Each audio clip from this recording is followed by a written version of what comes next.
Some love stories are written boldly in history. Others survive only in the quiet places where official records never reach. And then there is the story of England's most powerful queen, and the one man she trusted more than any other. A connection suspended between affection and empire, desire and duty. Tonight, we step into the silence between Queen Elizabeth I and Robert Dudley, a relationship that shaped a nation, yet could never truly belong to it. When Elizabeth Tudor took the throne in 1558, England was trembling. The kingdom had been bruised by religious violence, imprisoned by foreign influence, and exhausted by the instability of her predecessors. Elizabeth, only 25, carried the weight of a fractured nation on shoulders hardened by loss. She had seen what marriage could do to queens, how it could strip them of power, identity, and even life. She had watched her mother die, her stepmother suffer,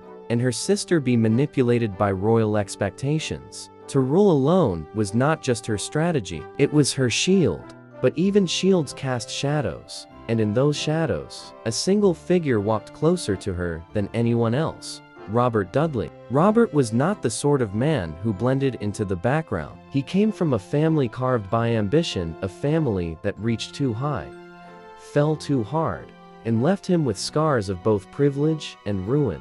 Yet, he rose with confidence, effortlessly magnetic, the kind of presence that made the court lean in without realizing why. And on the day of Elizabeth's coronation, he was appointed Master of the Horse, a position that placed him at her side from dawn to dusk, riding with her, advising her, sharing the rare moments when the crown felt unbearably heavy. He spoke to her the way no one else dared, not to the queen, but to the woman. And for Elizabeth, whose life was built on titles and caution, that alone was dangerous. It wasn't long before the court began whispering.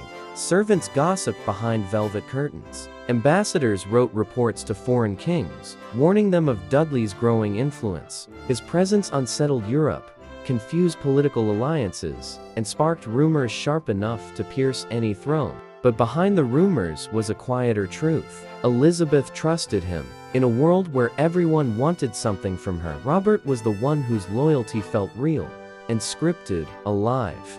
And then, an event occurred that changed everything. On the 8th day of September, 1560, Robert's wife, Amy Robsart, was found dead at the foot of a staircase in her Oxfordshire home. A broken neck, no witnesses, only questions. And questions, in politics, are more dangerous than answers. The rumor spread like fire, turning sorrow into weaponry. Some claimed it was an accident, some whispered suicide, but others, especially those who feared Robert's closeness to the Queen, suggested something darker. Elizabeth was devastated, not only by the tragedy itself, but by the storm unleashed. Because now, the entire world looked at her and saw a possibility she could not afford: the possibility of marrying Robert. Despite investigations clearing him of wrongdoing, the stain of suspicion never left him, and the door that once held the promise of a shared future began to close.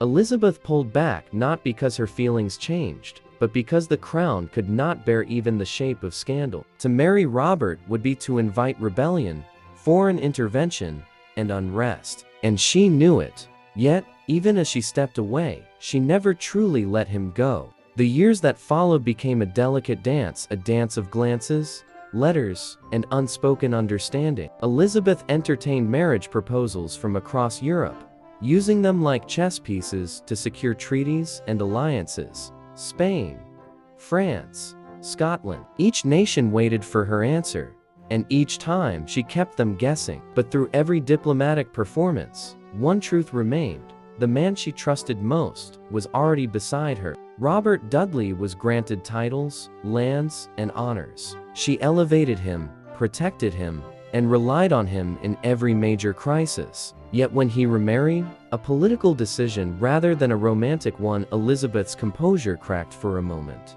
Witnesses described her reaction, not in grand gestures, but in subtle shifts: the tightness of her voice, the quietness in her steps. Still, she accepted his new wife at court. Still, she safeguarded his reputation, because whatever lived between them had learned to live within boundaries, Some historians claim they were lovers, others insist they were nothing more than strategic companions. But perhaps the truth sits somewhere in the spaces no document records, in the way he understood her silences, and the way she guarded his presence like a secret she refused to explain. And then came the year 1588, the year of the Spanish Armada. England braced for invasion. Elizabeth stood before her troops, delivering the words that would echo through centuries. But while the world watched the Queen, Robert watched her. He fell ill shortly afterward. His health declined rapidly as he traveled, and from his sickbed, he wrote one final letter to Elizabeth, simple, human, stripped of all courtly performance. Just a few lines. The Queen received it days before his death. She marked it carefully, folded it slowly, and placed it in a small box. A box she kept by her bedside for the rest of her life. 45 years later, when Elizabeth herself lay dying, her ladies searched her belongings and found that same letter. She had labeled it, in her own handwriting, his last letter. For a queen who ruled an empire, commanded armies, and reshaped the world, it was this one piece of paper she kept closest. Elizabeth I died without husband or child. She left behind a kingdom transformed, but also a silence that history still leans into. The silence of a love that could never crown itself. A bond that walked the fine line between affection and strategy, longing and sacrifice. Robert Dudley was the man she trusted, the man she elevated, the man she turned to in crisis. And perhaps, in another world, a world without politics, without burden, without crowns, he might have been the man she chose. But queens do not live in other worlds. They live in the one they must protect. And so, she gave her life to England, and kept her heart where no one could claim it. This is the story of a connection history could never quite name. Not a love story, not a political alliance, but something that moved quietly between the two, and stayed there unbroken. You've been watching Royal Affairs Unveiled.